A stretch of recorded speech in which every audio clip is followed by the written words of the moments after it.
মাতা জানকীকে সঙ্গে নিয়ে প্রভু শ্রীরামের শরণে চলে যাও। শুনতে পাচ্ছ তো দশানন? তোমার বিনাশের দামামা বাঁচতে চলেছে।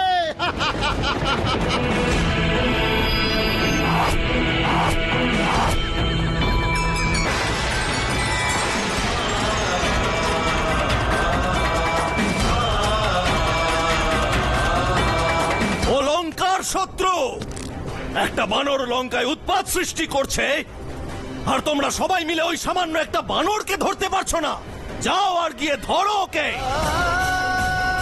শনিদেবের বক্র দৃষ্টি নিক্ষেপের ফলে লঙ্কাকে বিনাশের হাত থেকে কেউ বাঁচাতে পারবে না।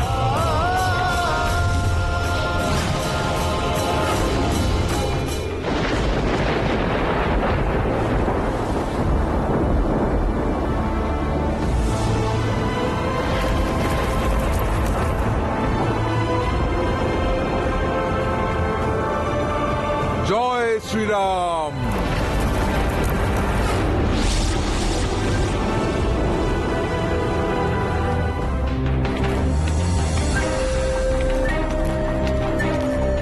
মহাপরাক্রমশালী পুত্র, এসো। প্রণাম পিতা। তুমি কি ওই বানরকে মৃত্যুদণ্ড দিয়েছ? ক্ষমা করবেন পিতা, আমি ওই বানরকে মৃত্যুদণ্ড অবশ্যই দিতাম। আমি তাকে চতুর্দিকে খুঁজেছি, কিন্তু তাকে কোথাও খুঁজে পাইনি আমি। লঙ্কেশ ওই বানর লঙ্কার খ্যাতি, তার অভেদ্যতা আর অজেয় ভাবমূর্তিকে কলঙ্কিত করেছে। পিতা, ওই বানর আমাদের অস্ত্র ভান্ডার ধ্বংস করে দিয়েছে।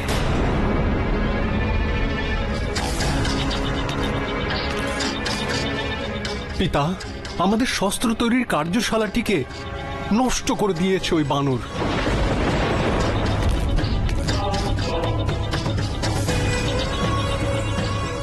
ক্ষমা করবেন পিতা, ওই দুষ্ট বানর আমাদের সৈনিকদের বিশ্রামাগার এবং তাদের ভোজন সামগ্রীর কক্ষ সম্পূর্ণ ধ্বংস করে দিয়েছে। পিতা, পুত্র দেবান্তক, তুমি কি সংবাদ এনেছ?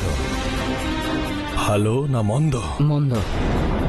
পিতা, ওই বানর আমাদের রথের চাকা তৈরির সর্ববৃহৎ কার্যালয়কে পুড়িয়ে ভস্ম করে দিয়েছে। মহারাজ প্রণাম, ওই বানর শনিদেবকে মুক্ত করে দিয়েছে।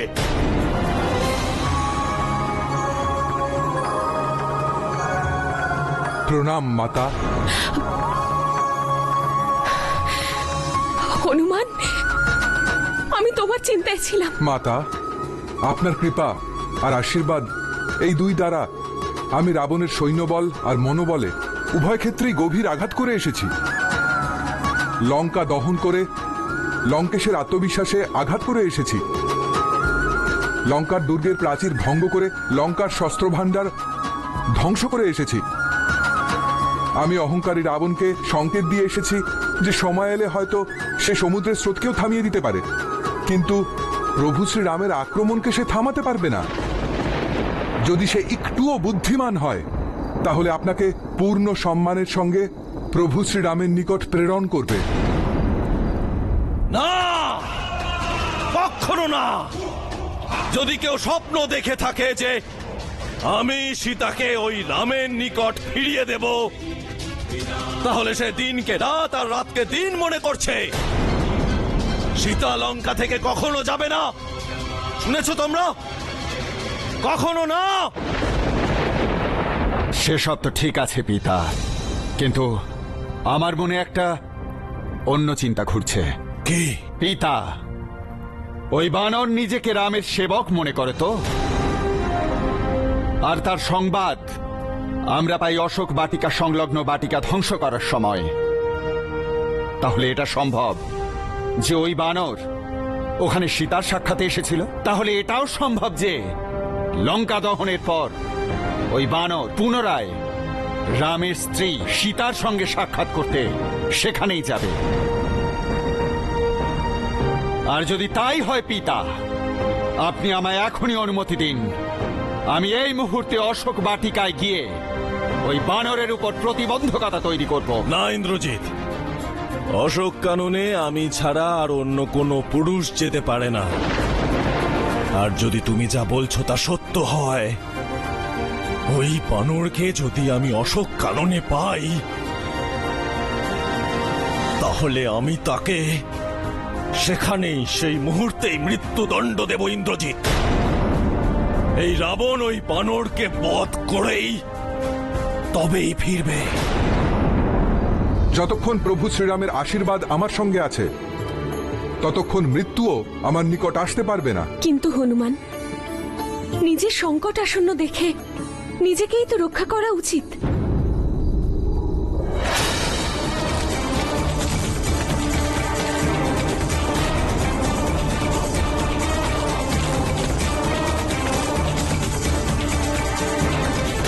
যাও হনুমান, তোমার প্রভুর কাছে নিরাপদে ফিরে যাও। আর ওনাকে বলো যে এই সীতা তার দু চোখে প্রাণ নিয়ে ওনার প্রতীক্ষা করছে। যদি বিলম্ব হয়, তাহলে উনি সীতার মৃত শরীরও দেখতে পাবেন না। এই রাক্ষস, দেখো দেখো দেখো, লঙ্কেশ আসছেন। যাও বৎস, যাও। কিন্তু মাতা, আমার আপনার একটা চিহ্ন চাই, যে চিহ্ন দেখে প্রভু শ্রীরামের এটা বিশ্বাস হয় যে আমি আপনার সঙ্গে সাক্ষাৎ করেছি।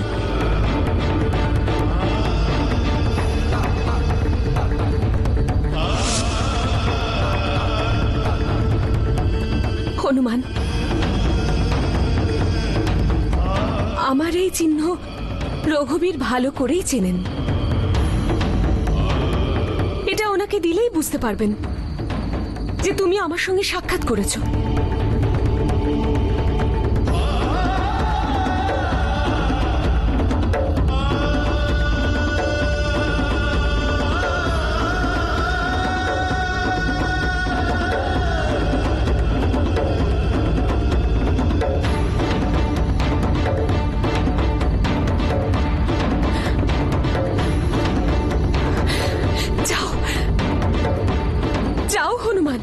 ওই দুষ্ট রাবণ আসার আগেই তুমি চলে যাও।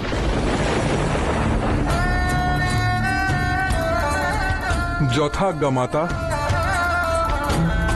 আমি কিন্তু রাবণের ভয়ে চলে যাচ্ছি না, তাকে বিনাশ করার শক্তি আমার আছে। কিন্তু মাতা, এই কার্য তো প্রভু শ্রীরামের দ্বারাই হওয়া উচিত।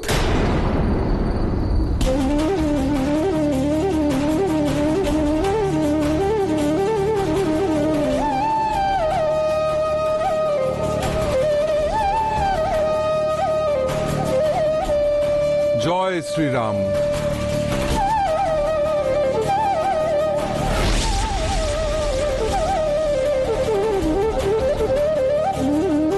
ওই বানর তোমার সাক্ষাতে এসেছিল? আমাকে বলতে এসেছিল যে নিজেকে লঙ্কের সম্বোধনকারী রাক্ষস কত নীচ। আচ্ছা, সে বলল যে ত্রিলোকপতি রাবণ নীচ, আর তুমি মেনে নিলে তা? তুমি এতদিনে আর আমার কতটুকুই বা চিনতে পারলে সীতা? তার পরিবর্তে তোমার জীবদ্দশায় তোমার চিতা জ্বলতে তো দেখতেই পাচ্ছি। ওই বানর তোমার লঙ্কা জ্বালিয়ে দিল, তোমার পুত্র অক্ষয়কে হত্যা করে ফেলল। তবুও তোমার অহংকার কম হয়নি। অধর্মী, তুমি আমাকে আমার রঘুবীরের মৃত্যুর ভয় দেখাচ্ছিলে না? মায়া দিয়ে বিভ্রান্ত করার চেষ্টাও করেছো। কিন্তু যে মৃত্যুর কারণ হয়ে আসে, তাকে তো কেউ কোনোভাবেই মারতে পারে না। আর তোমার মতন কাপুরুষ তো কখনোই নয়। সীতা! দুষ্ট! রঘুবীর তোমার মৃত্যুর কারণ হয়ে লঙ্কায় আসবেন, আর তারপর বিনাশই বিনাশ হবে। বিনাশ? লঙ্কেশ্বরের বিনাশ? সীতা, তোমার ওই বনবাসী ভিখারি রাম সমুদ্র তটে পৌঁছানোর আগেই আমি তার কাছে পৌঁছে তার মস্তক ধর থেকে ছিন্ন করে দেব। আর যেদিন আমার খড়গ রামের রক্তে স্নান করবে, সেই দিনই আমার আর তোমার বিবাহ হবে, কারণ এটাই হলো তোমার ভবিতব্য।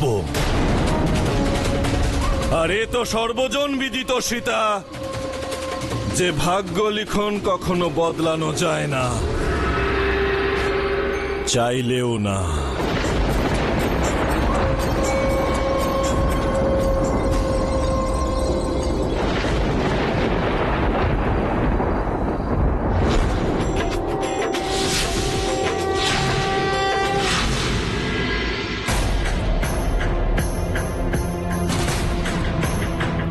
অনেক হয়েছে লক্ষণ, আমি আর প্রতীক্ষা করতে পারছি না। যদি আর বিলম্ব হয় তাহলে আমার উপর সীতার আস্থা নষ্ট হয়ে যাবে লক্ষণ। আমাকে সীতার খোঁজ করতে যেতেই হবে, যেতেই হবে।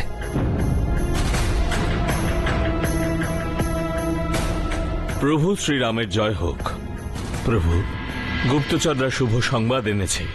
যুবরাজ অঙ্গদের নেতৃত্বে যে বানর দল দক্ষিণ দিশায় গিয়েছিল তারা কিষ্কিন্ধায় ফিরেছে। আর শুনেছি যে রাস্তায় তারা আমার পিতামহের প্রিয় মধুবন নামের একটি উদ্যানের সারা মধু রক্ষীদের থেকে নিয়ে পান করেছে।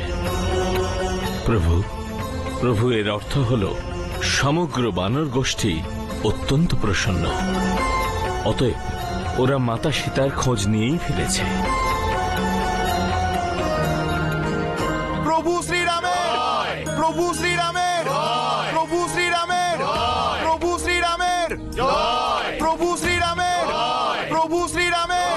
বানরদের জয় জয়কার আর জয় ঘোষণা শুনে মনে হচ্ছে যে হনুমান মাতা জানকীর সাক্ষাৎ পেয়েছে। প্রভু শ্রীরামের, প্রভু শ্রীরামের, প্রভু শ্রীরামের, প্রভু শ্রীরামের, প্রভু শ্রীরামের, প্রভু শ্রীরামের, প্রভু শ্রীরামের, প্রভু শ্রীরামের। আপনারা আমার জন্য অনেক কষ্ট সহ্য করেছেন। ভগবানকে পেতে গেলে তপস্যা তো করতেই হবে প্রভু। আপনার সংবাদ বাহকেরা খবর দিয়েছে নিশ্চয়ই প্রভু, যে আমরা মাতা জানকীর খবর পেয়ে গেছি। আর হনুমান তো 400 ক্রোশ সমুদ্র অতিক্রম করে মাতার সঙ্গে সাক্ষাৎ করেছে।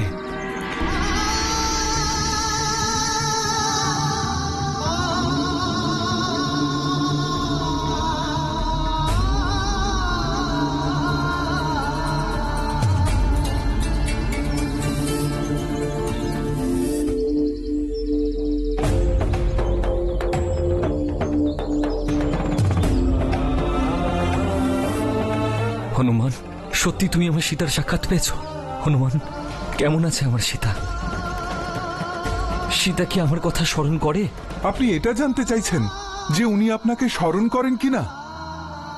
ভগবান, আপনি এটা জানতে চান যে এমন কোনো মুহূর্ত আছে কিনা যখন উনি আপনাকে স্মরণ করেন না? প্রভু, উনি তো নিজের চতুর্দিকে রাম নামের আবরণ তৈরি করে রেখেছেন। আর সেই আবরণে উনি এমন ভাবে থাকেন যেন একটি ঝিনুকের মাঝে একটি পবিত্র মুক্ত। উনি যে আকাশের নিচে থাকেন, যে ভূমিতে শয়ন করেন, যে বায়ুতে শ্বাস নেন, সেই ভূমি, সেই আকাশ, সেই বায়ু, এই সব ওনার জন্য প্রভু আপনারই স্বরূপ। ওনার চতুর্দিকে শ্রীরাম না থাকলে উনি কবেই হয়তো নিজের প্রাণ ত্যাগ করতেন। আপনি তো মাতার বিশ্বাস, ওনার প্রাণ। আপনার দর্শন পাওয়ার আশাই তো মাতা তার প্রাণকে বাঁচিয়ে রেখেছেন প্রভু। দিন রাত কেবল আপনারই প্রতীক্ষা করতে থাকেন উনি। উনি নিরাশ অবশ্যই হয়েছেন, কিন্তু রাক্ষসীদের দ্বারা অবরুদ্ধ থাকা সত্ত্বেও ওনার মনোবল এখনো সম্পূর্ণ ভাঙেনি প্রভু। আপনার ওনার প্রতি যে প্রেম, তাই ওনার রক্ষা কবচ, যার শক্তি দ্বারা উনি শুধু একটি তৃণকে নিজের শস্ত্র বানিয়ে পাপী রাবণকে নিজের থেকে দূরে রেখেছেন। ভগবান, যদি আপনি মাতাকে জীবিত দেখতে চান এক মুহূর্ত বিলম্ব করবেন না। এই সীতা তার দু চোখে প্রাণ নিয়ে ওনার প্রতীক্ষা করছে। যদি বিলম্ব হয় তাহলে উনি সীতার মৃত শরীরও দেখতে পাবেন না। না সীতা, না, আর একটুও বিলম্ব হবে না। পবনপুত্র হনুমানের কৃপায় আমি তোমার খোঁজ পেয়েছি, আর এই সংসারের কোনো শক্তি আমায় আটকাতে পারবে না। তুমি ধৈর্য ধরো সীতা, আমি আসছি, আমি আসছি সীতা। হনুমান, সীতা কি আমার জন্য কোনো বার্তা পাঠিয়েছে? কিছু কি বলেছে সে? হ্যাঁ প্রভু, মাতা সীতা হাত জোড় করে বলেছেন যে ভ্রাতা লক্ষণকে উনি যে কটুবাক্য বলেছিলেন তার জন্য উনি ক্ষমা প্রার্থী, আর আপনার কাছেও ক্ষমা চেয়েছেন। আমার এইটুকু ভুলের জন্য এত বড় শাস্তি দেবেন না। আমাকে আরো উনি বলেছেন যে দীন দরিদ্রকে দয়া করা তো আপনার স্বভাব। এই মুহূর্তে আমার চেয়ে অধিক দিন আর কে হতে পারে?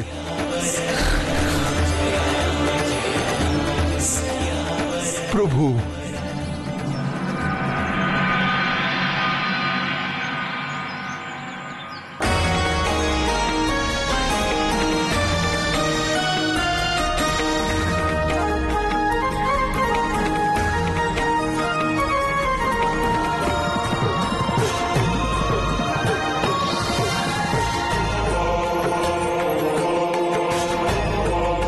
হনুমান, তারপর উনি এই চূড়ামণি ওনার চিহ্ন রূপে দিয়েছেন আর বলেছেন যে এটা উনি বিবাহের সময় পেয়েছিলেন। হনুমান, তুমি অদ্বিতীয়।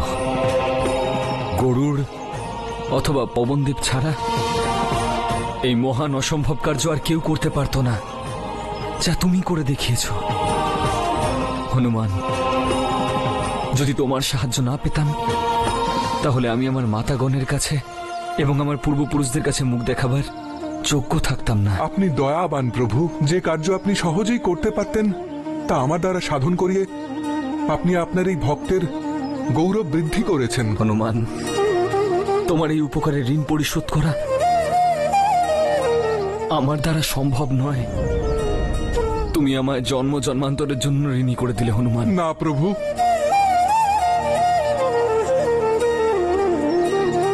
প্রভু, আমার স্থান তো আপনার চরণেই প্রভু। ওঠো, আমি অতি প্রসন্ন হনুমান। এবার বলো, আমি তোমার জন্য কি করতে পারি? বলো হনুমান। আপনার এই ভক্তের ওপর আপনার কৃপা যেন থাকে প্রভু, আর আপনার ভক্তিতে যেন অটল থাকি।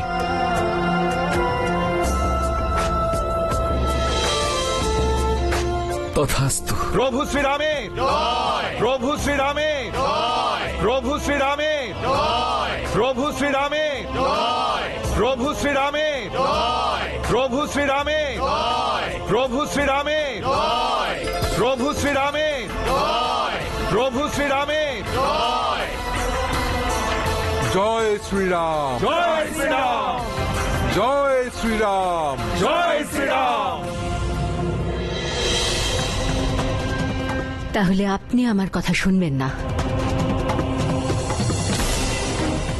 সীতার বিষয়ে তো একদমই নয়।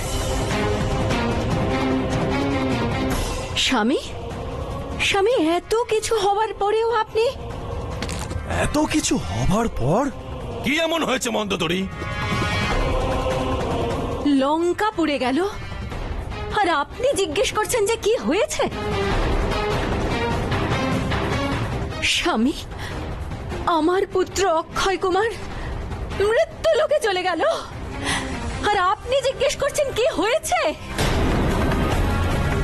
স্বামী, একটা বানর আপনার লঙ্কায় এসে আপনার শক্তি, আপনার শৌর্য, সামর্থ্য, স্বামী, আপনার মনোবল, আপনার তপবল সবকিছুকে আঘাত করে গেল। একটা বানর, আর আপনি জিজ্ঞেস করছেন কি হয়েছে? মন্দোদরী, তুমি বিভীষণের মতো বারবার আমার তেজ ভঙ্গ কেন করতে চাও? তুমি আমার স্ত্রী নাকি শত্রু? স্বামী, স্বামী, আমি আপনার স্ত্রী, তাই আপনার হিতের কথা বলি। তাই আজও আমি বলছি, স্বামী, স্বামী, দয়া করে সীতাকে রামের কাছে ফিরিয়ে দিন। মন্দোদরী, স্বামী, স্বামী, এখন আপনার সুসময় নয়। আর আমার তো আপনার ভবিষ্যতের কথা ভাবলেই ভয় হয়। ভয়? তোমারও আমার ভবিষ্যতের কথা ভেবে ভয় করছে? কি বলছো তুমি? ভয়ও যে আমার দাস মন্দোদরী। মন্দোদরী, লঙ্কেশ অজেয়, অমর, স্বয়ং যমরাজ যাকে ভয় করে, সেই রাবণের সম্পর্কে ভেবে তোমার ভয় করছে? রাম আমার চরণে তার মস্তক অবশ্যই নত করবে, আর যেদিন সে তা করবে আমি তার মস্তক শরীর থেকে আলাদা করে দেব। এক মুহূর্ত দেরি করব না।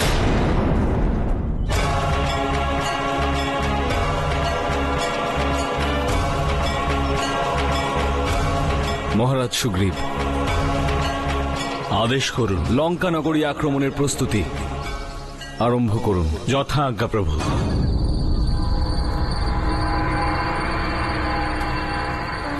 মহারাজ সুগ্রীব, আপনি এই সভা আরম্ভ করুন।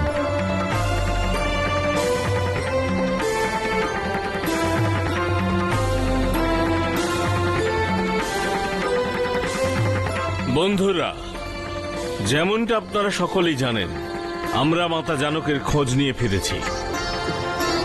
মাতা জানকের খবর পাওয়া গেছে উনি লঙ্কার রাজা অশোক বনে বন্দী আছেন। আমরা মাতা সীতাকে মুক্ত করে আনবো। হ্যাঁ হ্যাঁ হ্যাঁ, আমরা মুক্ত করে আনবো। আমরা মাতা সীতাকে মুক্ত করে আনবো। হ্যাঁ, আমরা অবশ্যই ওনাকে মুক্ত করব। তার জন্য যদি আমাদের যুদ্ধও করতে হয়, আমরা যুদ্ধ করব। আমরা রাবণের সঙ্গে যুদ্ধ করব। রাবণ অত্যন্তই পরাক্রমশালী, সঙ্গে মায়াবীও। আর এমন শত্রুর সঙ্গে যুদ্ধ করার জন্য সর্বপ্রথমে সঙ্গবদ্ধ হতে হবে। যে কোনো যুদ্ধে বিজয় প্রাপ্ত করতে হলে সেনাদের মধ্যে উৎসাহ থাকা আবশ্যক, যা আপনাদের মধ্যে আমি দেখতে পাচ্ছি। আর তার সঙ্গে সেনাদলে অনুশাসন প্রয়োজন। আর অনুশাসন তৈরি হয় যখন সেনাদলে একজন নায়ক থাকেন। সেনা তার নেতৃত্বে যুদ্ধ করে, আর নিজের নায়কের প্রভুত্বে সেনাদলের সম্পূর্ণ বিশ্বাস থাকে। আর আমাদের পূর্ণ বিশ্বাস আছে যে আমাদের প্রভু শ্রীরামের উপর পূর্ণ বিশ্বাস আছে। প্রভু শ্রীরামের, প্রভু শ্রীরামের, প্রভু শ্রীরামের, জয় শ্রীরামের, জয় শ্রীরাম।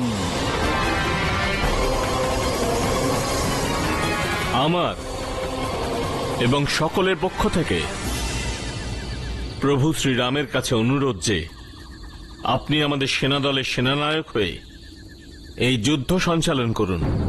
প্রভু, আমি সম্পূর্ণ আশ্বাস দিচ্ছি যে আমাদের বানর আর ভাল্লুক সেনা মহা পরাক্রমশালী। আমাদের বানর সাথীরা তাদের মায়া বলে, রাক্ষসদের মায়া বলের উত্তর দিতে সমর্থ। যুদ্ধতে কখনো এরা পিছপা হবে না। ওরা জল, স্থল, আকাশ, যে কোনো স্থানে ভ্রমণ করতে পারে। প্রভু, এই সেনা এমন শক্তিশালী যে যে কোনো শত্রুকে যুদ্ধক্ষেত্রে পরাজিত করতে পারে। প্রভু শ্রীরামের, প্রভু শ্রীরামের, প্রভু শ্রীরামের। মহারাজ সুগ্রীব আর আমার বীর বন্ধুগণ, আমি সেনানায়কের পদ স্বীকার করছে। প্রভু শ্রীরামের, প্রভু শ্রীরামের, প্রভু শ্রীরামের। মহারাজ সুগ্রীব, আপনার মতো বীর যোদ্ধাদের সঙ্গে পেয়ে আপনাদের আশ্বস্ত করছি যে রাবণ আর তার রাক্ষস সেনাকে আমরা বিনাশ করে দেব। কিন্তু শত্রুর উপরে আক্রমণের পূর্বে একজন সেনাপতির শত্রুর বাহুবল আর তার সুরক্ষা বিষয়ে সম্পূর্ণ জ্ঞান থাকা উচিত। সেই কারণেই হনুমান, লঙ্কার সৈন্য শক্তি, লঙ্কার সুরক্ষা ব্যবস্থা, যা কিছু তুমি নিজের চোখে দেখেছ, সেই সকল তথ্য বর্ণনা সেনার সম্মুখে করো। যথা আজ্ঞা প্রভু। প্রভু, লঙ্কা চতুর্দিকে তাদের সৈন্য দ্বারা একদম সুরক্ষিত। অষ্টপ্রহর সেখানে রাক্ষসরা প্রহরায় রয়েছে। আর লঙ্কার শক্তি হল মহাবলী রাবণ আর তার পুত্র তারই সমান প্রবল বলশালী। ওরা অস্ত্র শস্ত্র আর এমনকি মায়াবিদ্যাও জানে ওরা প্রভু। লঙ্কা একটি দুর্গ, যার 4টি মুখ্য দ্বার। দুর্গের প্রাচীরে বড় বড় অর্গল আছে। প্রাচীরের শীর্ষস্থানে লঙ্কার ওপর আক্রমণকারী শত্রুদের সৈন্যদের ওপর নিক্ষেপ করার জন্য ফুটন্ত তেলের ব্যবস্থাও আছে প্রভু। আর সেখান থেকেই পাথর নিক্ষেপেরও বন্দোবস্ত আছে। আর তাই নয়, প্রচুর বিস্ফোরক, অস্ত্র এবং শস্ত্রে ওনার ভাণ্ডার ভরে আছে। শত যোজন সমুদ্র দ্বারা সুরক্ষিত হওয়া সত্ত্বেও লঙ্কার চারিদিকে ঠান্ডা জলের খাদ আছে, যার ভিতরে কুমির জাতীয় জীবও আছে।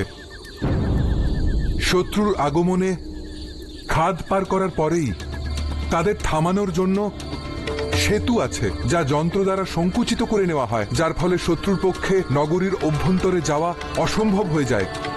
কিন্তু সেখানে অনেক প্রকার ব্যূহ তৈরি করা আছে, প্রাকৃতিক এবং কৃত্রিম বাধাও আছে।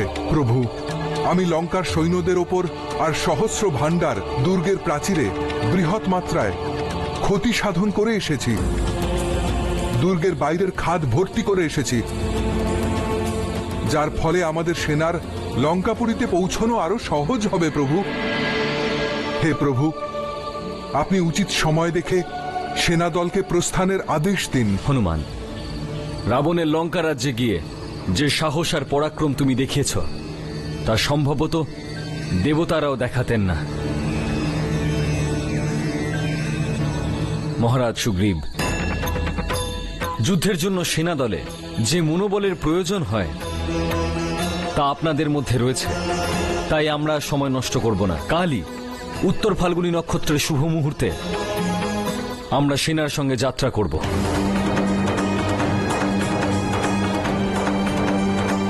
বন্ধুগণ, কাল বানব্যূহ তৈরি করে আমরা লঙ্কা যাত্রা শুরু করব। নল আর নীল অন্যান্য সঙ্গীদের সঙ্গে বানের অগ্রভাগে থাকবে। বানের ফলা যেখানে শেষ হবে সেখানে যুবরাজ অঙ্গদ আর জাম্ববান থাকবেন। সেনার মধ্যভাগে লক্ষণ আর মহারাজ সুগ্রীবের সঙ্গে আমি থাকব। আর যেখানে বানব্যূহ সমাপ্ত হবে সেখানে হনুমান আর তার পিতা মহাবলী কেশরী মহাশয় এবং অন্যান্য সাথীরা সতর্কতার সঙ্গে ব্যূহের রক্ষার দায়িত্বে থাকবেন। মহাবলী, গন্ধমাদন, বৃক্ষবাহন, বীরধবল এরা তাদের অনুচরদের সঙ্গে নিয়ে আমাদের সেনা দলের সঙ্গে চলবেন। বন্ধুগণ, বিজয় আমাদেরই হবে। প্রভু শ্রীরামের, প্রভু শ্রীরামের, প্রভু শ্রীরামের। আমি আসছি সীতা, আমি আসছি। রাবণের পাপের শাস্তি দিতে আমি লঙ্কায় আসছি।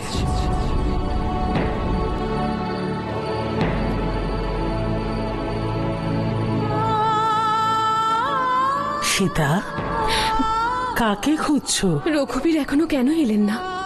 চিন্তা করো না কন্যা, প্রভু রামকে তোমার সংবাদ হনুমান নিশ্চয়ই দিয়েছে। মাতা, আমার মন খুব বিচলিত। নিজ রাবণ নতুন করে কোনো চক্রান্ত না করে। হনুমানের ন্যায় বীরকে কেউ পরাস্ত করতে পারবে না, তাহলে হনুমানকে আটকাবে কে? তাহলে হনুমান আমার অবস্থা রঘুবীরকে বলেছে নিশ্চয়ই। অবশ্যই। আর উনি সময় নষ্ট না করে লঙ্কার উপর আক্রমণ করার প্রস্তুতি শুরু করে দিয়েছেন হয়তো। আর এক শুভ মুহূর্তে। কেমন শুভ মুহূর্ত? সীতা, কাল উত্তর ফাল্গুনী নক্ষত্র। তাহলে কি রঘুবীর কাল উত্তর ফাল্গুনী নক্ষত্রের শুভ মুহূর্তে লঙ্কার উদ্দেশ্যে প্রস্থান করবেন?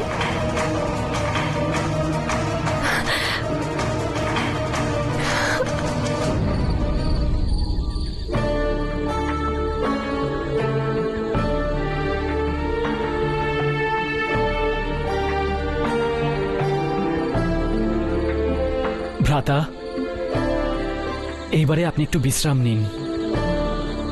লক্ষণ, এতদিন ধরে যে মুহূর্তের প্রতীক্ষা ছিল সে লগ্ন এসে গেছে। আমি আর প্রতীক্ষা করতে পারছি না। ঠিক আছে ভ্রাতা। আকাশে অরুণোদয়ের চিহ্ন দেখা দিতে শুরু করেছে। চলুন ভ্রাতা, লঙ্কার পথে অগ্রসরের প্রস্তুতি নিন।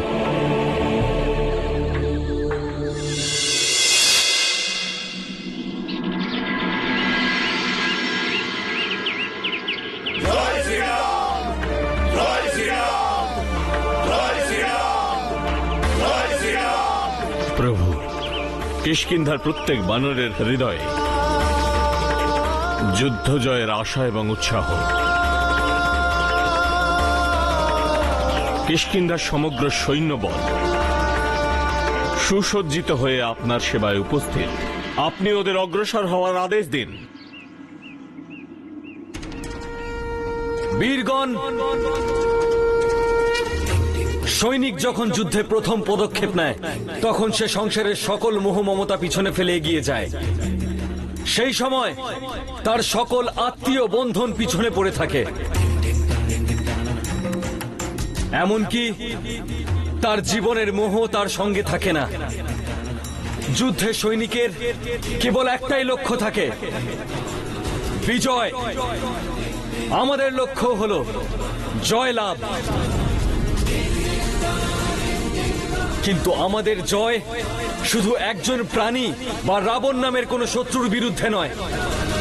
আমাদের লক্ষ্য হলো অধর্মের বিরুদ্ধে ধর্মের বিজয়, অনীতির বিরুদ্ধে নীতির বিজয়, অন্যায়ের বিরুদ্ধে ন্যায়ের বিজয়, আর অসত্যের বিরুদ্ধে সত্যের বিজয়।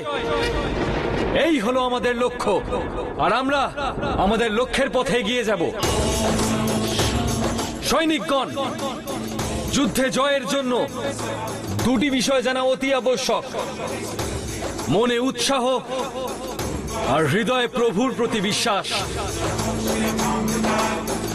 তাই উদ্যম হারাবেন না, আর বিশ্বাস রাখবেন যে প্রভু সর্বদা ধর্ম আর সত্যের সঙ্গে থাকেন। তখন আমাদের কোনো শক্তি থামাতে পারবে না, কোনো শক্তি আটকাতে পারবে না। সেনাপতি নীল, তুমি পথ প্রদর্শনকারী অগ্রভাগ নিয়ে এগিয়ে চলো, কিন্তু এই বিষয়ে সাবধান থেকো যে অগ্রগামী সেনা কোনো গ্রাম, নগর অথবা জনপদের নিকটে যেন না যায়, যাতে নাগরিকদের কোনো অসুবিধা না হয়। পথে সকলে শৃঙ্খলা বজায় রাখবেন, আর কেউ অনুশাসন ভঙ্গ করবেন না। আপনি নিশ্চিন্ত থাকুন প্রভু, আপনার আদেশ পালিত হবে। এবার প্রস্থানের আদেশ দিন। জয় ভোলানাথ, জয় মা ভবানী, জয় শ্রী গণেশ, জয় শ্রী গণেশ। रघुपति राजा राम की सेना चली विशाल, धर्म ध्वजा लहराएगी, मात खाएगा काल। तीनों लोक के स्वामी रघुवर, तीनों लोक के स्वामी रघुवर, आज बने विकराल।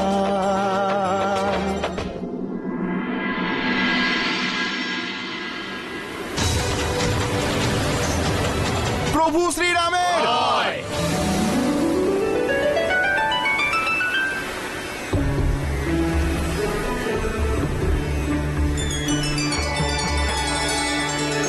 হে সমুদ্রদেব, দশরথ পুত্র রামের প্রণাম গ্রহণ করুন। আপনার দর্শন করে আমার মনে হচ্ছে যেন আমার পূর্বপুরুষদের পবিত্র দর্শন পেলাম। আশীর্বাদ করুন সমুদ্রদেব, আশীর্বাদ করুন।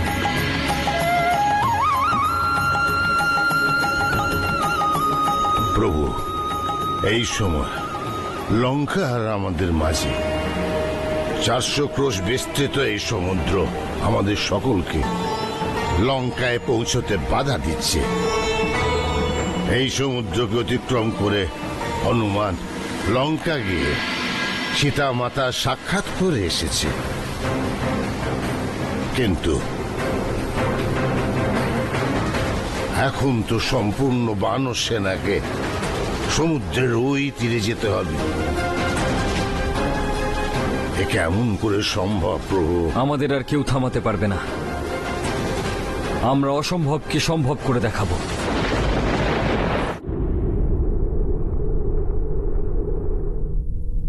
প্রণাম ভ্রাতা।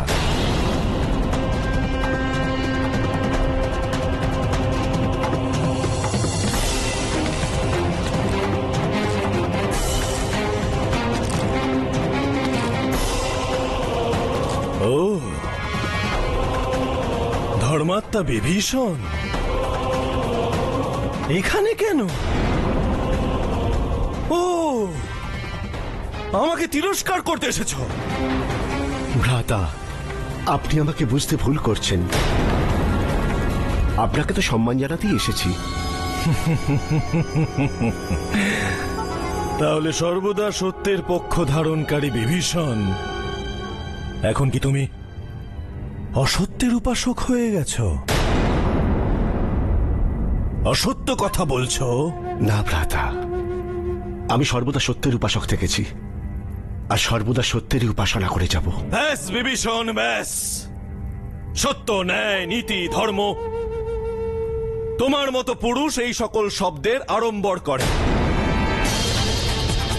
সত্য হলো সেটাই যাকে রাবণ সত্য বলে মনে করে, নীতি হলো সেটাই যা রাবণ প্রয়োগ করে, আর ধর্ম হলো তাই যাকে রাবণ ধর্ম বলে মনে করে। আর ভ্রাতা, যাকে আপনি ধর্ম বলেন তাকে আমি ধর্ম বলি কি করে? আমি কোনো অধর্ম করিনি। দশরথ পুত্র রামের পত্নী জানকী সীতার অপহরণ অধর্ম নয় তো কি ভ্রাতা? সেটাও অধর্ম নয়। আমরা রাক্ষস, আর রাক্ষসদের মধ্যে বলপূর্বক নারী হরণ করা কোনো অধর্ম নয়। আমরা পুলস্ত ঋষির পৌত্র আর বিশ্বসভার পুত্র। কিন্তু আমাদের মাতা কৈকেশী রাক্ষসী বিভীষণ। ভ্রাতা, আপনি সংকীর্ণ বিবেচনায় চালিত হয়ে যখনই কোনো অধর্ম করেন তখনই তাকে ধর্ম বলে প্রমাণ করতে রাক্ষস করে আশ্রয় নেন। বিভীষণ!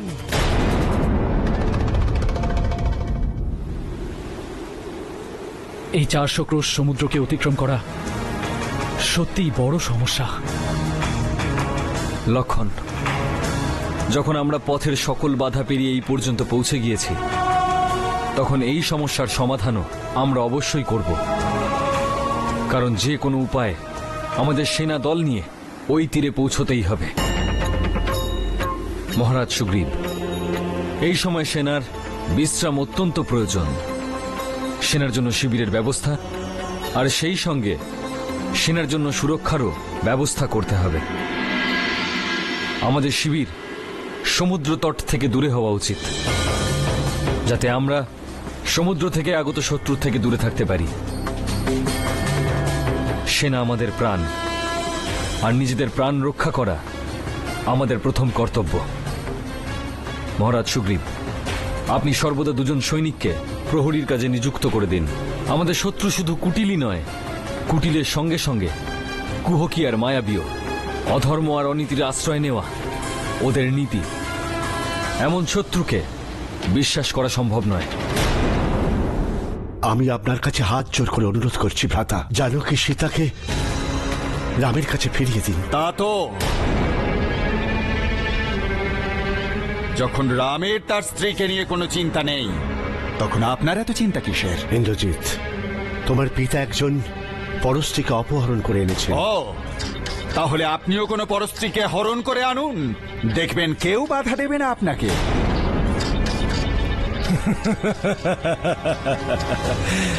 ইন্দ্রজিৎ, ও আবার কোন পরস্ত্রীকে অপহরণ করবে? যদি কোনো পরস্ত্রী ওকে নিয়ে পালিয়েও যায়, তাহলেও এই মহাত্মা তো তাকে স্পর্শও করবে না। বৎস ইন্দ্রজিৎ, তুমি লঙ্কেশের জ্যেষ্ঠ পুত্র, তোমার উচিত ছিল লঙ্কেশের বিরোধিতা করা, কিন্তু তা তো শস্ত্র আর স্ত্রী ধারণ করতে গেলে পৌরুষের থাকা অত্যন্ত জরুরি। আর আমার পিতার মধ্যে পৌরুষ আছে, আর তাই উনি যে কোনো শস্ত্র আর স্ত্রী ধারণ। তোমার পুরুষ আকার পৌরুষ নেই? তা তো ক্রুদ্ধ হচ্ছে কেন পুত্র? এতে এটাই প্রমাণিত হয় তোমার পৌরুষ আর তোমার পুরুষ আকার তোমার সঙ্গ ত্যাগ করেছে। তা তো না ইন্দ্রজিৎ, আমি এটা দেখতে চাই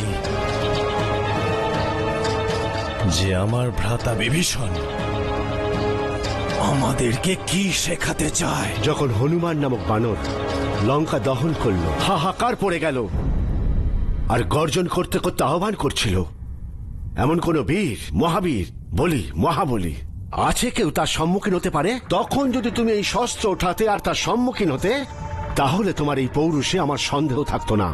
তা তো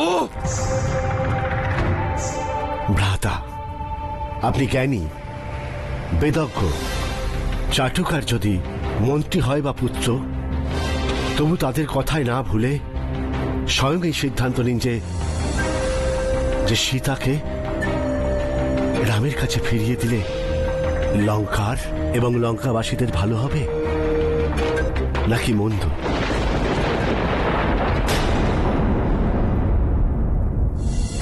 প্রণাম।